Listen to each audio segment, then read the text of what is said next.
பசுமை சூழ்ந்த ஒரு அழகான கிராமம்.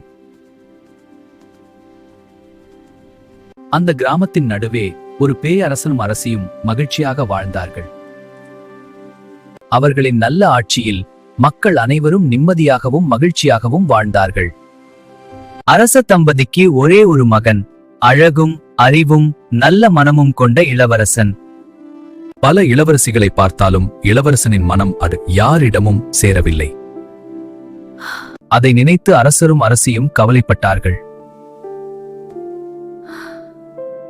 ஒரு நாள் இளவரசன் வேட்டைக்காக காட்டுக்குள் சென்றான். அவனுக்கு கடும் தாகம் ஏற்பட்டது. அப்போது அவன் ஒரு பழைய கிணற்றை கண்டான். அங்கே ஒரு அழகான பெண் தண்ணீர் எடுத்துக் கொண்டிருந்தாள். அவள் அன்புடன் இளவரசனுக்கு தண்ணீர் கொடுத்தாள். இளவரசனுக்கு அவள் மீது காதல் வந்தது. இரவு நேரம் ஆகிறது, உன்னை உன் வீட்டின் அருகிலே விடுகிறேன். நன்றி இளவரசே. இளவரசன் அவளை குதிரையில் ஏத்திக்கொண்டு அழகா இருக்கு, சந்தோஷமா ஆமா சென்றான். வழியில் ஒரு பாலடைந்த மர்ம அரண்மனை அவர்களுக்கு தெரிந்தது.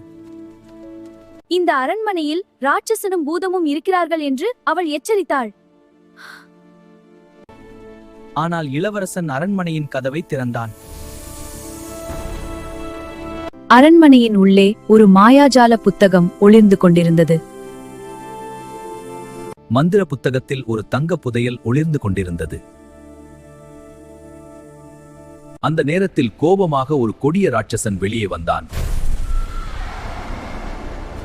அந்த பெண் சிறிதும் பயப்படாமல் இளவரசனின் வாளை எடுத்து ராட்சசனை தோற்கடித்தாள்.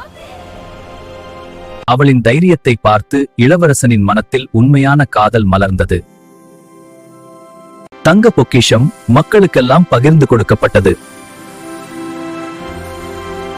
அவர்கள் அனைவரும் அன்போடும் மகிழ்ச்சியோடும் நீண்ட நாள் வாழ்ந்தார்கள். தைரியம், நல்ல மனம், கருணை இருந்தால் எந்த தீமையும் தோற்கடிக்க முடியும். Subscribe to my channel and click the bell icon.